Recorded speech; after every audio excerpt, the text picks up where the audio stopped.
Hello everyone, welcome to a new season of Newsflash. It's the springtime and we have a very special episode for you today. You've been hearing about it here in America on the periphery. You know some of what's going on, you get a little bit of understanding, but today we're going to give you the full understanding of what's going on in the UK with the issue of Brexit. From how it began to where it is now, we're going to give you the full rundown on everything you need to know.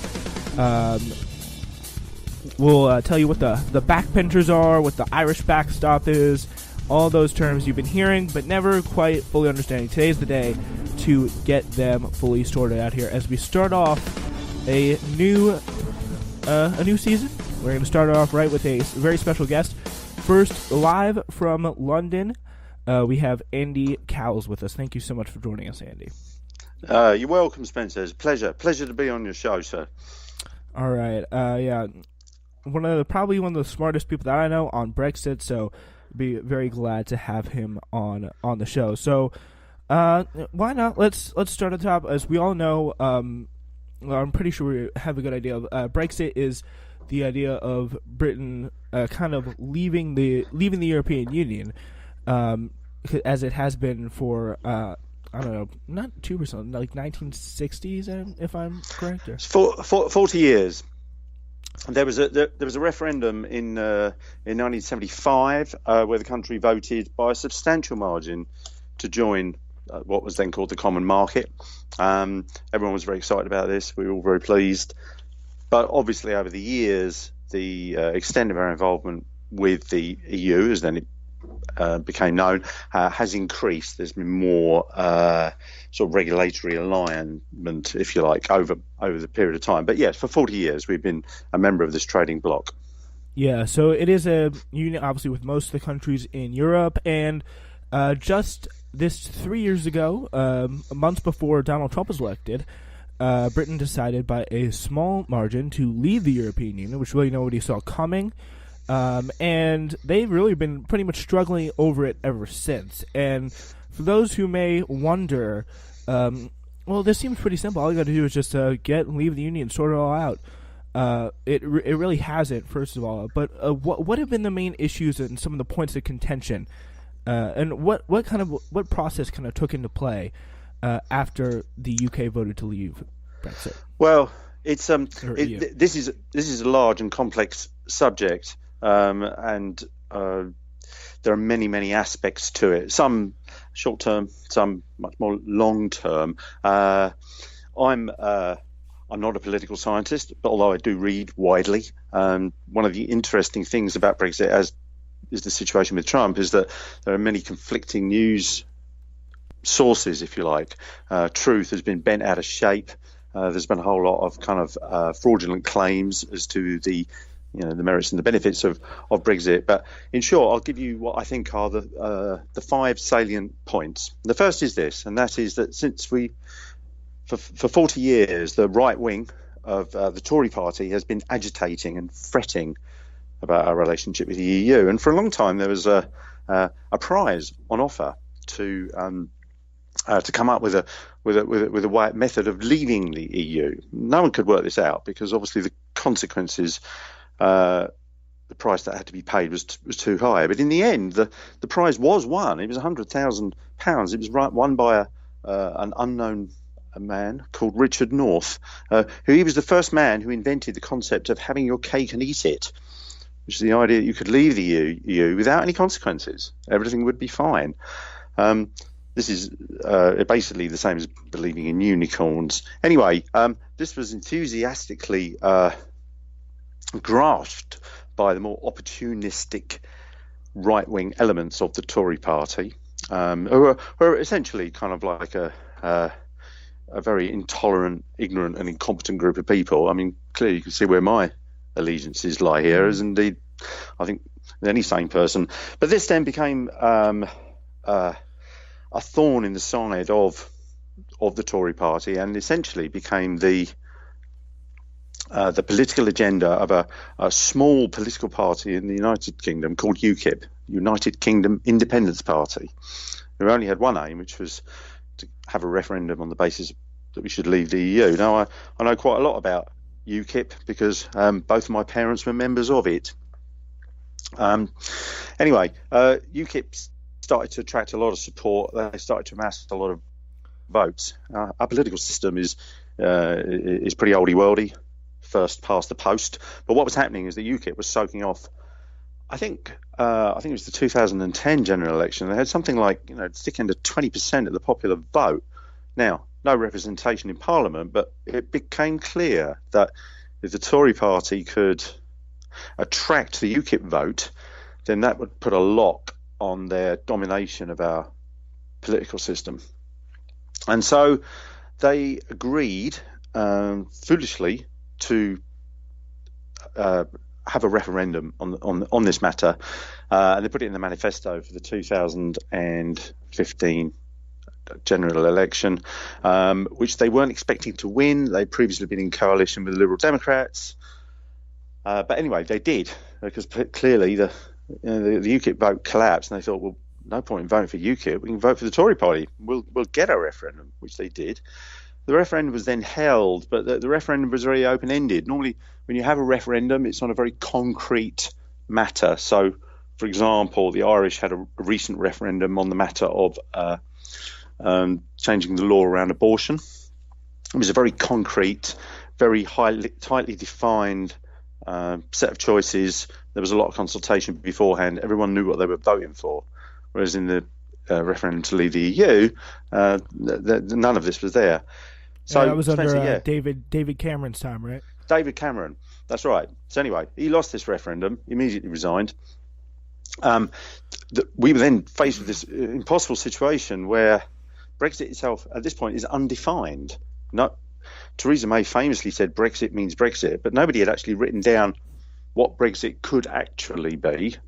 And so Theresa May, who was a Remainer, she campaigned to remain, took on the leadership of the Tory party, and in order to appease the far right wing of her party, set out a series of what she might call as red lines, which would be leaving the customs union, no further freedom of movement, blah, blah, blah, blah.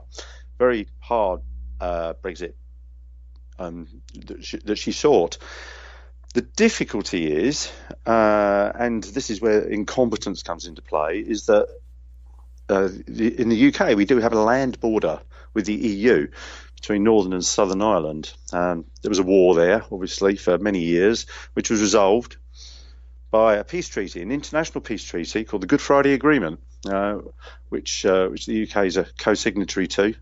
Clinton did good work in supporting that. Anyway, so the Irish border and the requirement for it to be not a hard border, for the requirement that goods and services can travel seamlessly and effortlessly over this border, is enshrined in this international peace treaty, which is diametrically at odds with Theresa May's red lines, if you like, of wanting to be able to conduct her own independent trade deals. So Brexit is essentially undeliverable as defined by her, and that is why we've had so many difficulties since then. And so Theresa May, for the last first of all, she triggered Article 50, which is the notice period to leave the EU without having defined what Brexit she actually wanted or whatever it could be. She didn't write it down in any way, so she started the gun as a way, I think, of trying to bully the EU into accepting whatever deal could be done. And from that second on, everything has just gotten worse and worse and worse, because the EU, at that point, quite rightly, will look at the situation and think, right, we have to protect the interests of our members, our 27 members, and ERA, Southern Ireland, is one of our members, and so therefore we will support them in their desire to uphold this international peace treaty. Therefore, we will not accede to the UK's request to have its cake and eat it. So Theresa May then held an election where she lost whatever majority she had. Corbyn did better than expected, primarily because, although he's a Brexiter, a long-standing Leaver, hasn't changed his mind on anything since 1982, didn't campaign for Remain. But he managed to persuade people that he would contest Brexit and he would oppose the Tories. So he did well, got more seats than might otherwise have been the case. But we do end up with a hung parliament. There is no overall majority. So Theresa May is reliant for her majority on a small Northern Irish party called the DUP, 10 MPs. So she bought these people off with £1 billion. Now the DUP are Brexiters. They're the only people who voted against the Good Friday Agreement in the first place. They're the hardline Protestants, hardline. The history of Ireland is, obviously a matter of a separate discussion. Really, it's a story in its own. Anyway, so this is where we are now, where Theresa May, she pissed away her majority. She then attempted to negotiate with the EU to generate effectively a withdrawal agreement, which is not a deal for future trading arrangements. It's just an agreement by which we will leave the EU. And it took her 2 years to produce this withdrawal agreement. When it was produced, this agreement, in order to maintain to her red lines, which are being able to conduct your own independent trade deals and no further freedom of movement, but also to maintain the International Peace Treaty, the Good Friday Agreement, has the thing which is called the Irish backstop. This is a British invention. It's an incredibly complex and convoluted piece of legal machinery that says that Theresa May can have what she wants as long as the Northern Irish border can be made transparent and invisible without any fixtures or fittings by some means as yet to be determined, i.e. cameras, drones, whatever, a piece of technology that has not yet been invented.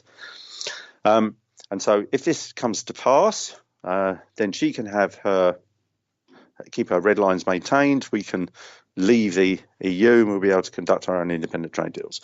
But until that time, as this technology has been created, we will have to remain in what's called a backstop, which is essentially a permanent customs union with the EU, which will prevent us conducting our own independent trade deals, even if that could ever be accomplished. And so everybody looked at this withdrawal agreement and thought, well, this is just a terrible deal. We will be stuck in the backstop forever. We will lose all influence and power and impact, within the political process of the EU. This is not the best of both worlds. This is the worst of both worlds. Quite dreadful. And that is why... Kind of like a compromise that kind of like please no one. Correct. Absolutely. Everyone hates it. The only people who vote for it are the people who are essentially her members of her parliament who are employed by her. And that's why it's lost so heavily twice now. But she's going to go around again. She's going to have another go to try and get this thing over the line by frightening people between the choices of either no deal, which is where you leave in 10 days' time without a deal, or no Brexit. So what she's trying to do technically is incredibly demanding. It's like threading the eye of a needle, trying to get this awful deal over the line. Now, that then brings us to the question of Theresa May's own character. I mean, is this this is a very complicated situation I'm describing here, but is this the kind of does this answer your question to some degree? Shall I continue? Yeah. I mean, it does. Yeah, definitely. I do see where you're saying. It's a very very well said history, I think, of kind of what has happened over the many years. So yeah, they did this kind of this period of negotiation, and I think the place where it really again kind of picked up was I think was it a few months ago where they had that big vote where, and this is where I kind of started following, like watching those PMQs on Wednesday, and then the Jeremy Corbyn versus the Theresa May back and forth were very, very intense. Yes. But yeah, so then they had the big vote on the first Brexit deal that lost, I think, by the largest margin ever in parliamentary history. You're right. Something like that. Absolutely right, Spencer. And then she put it back to the Parliament again this week, and it lost not by quite such a lot.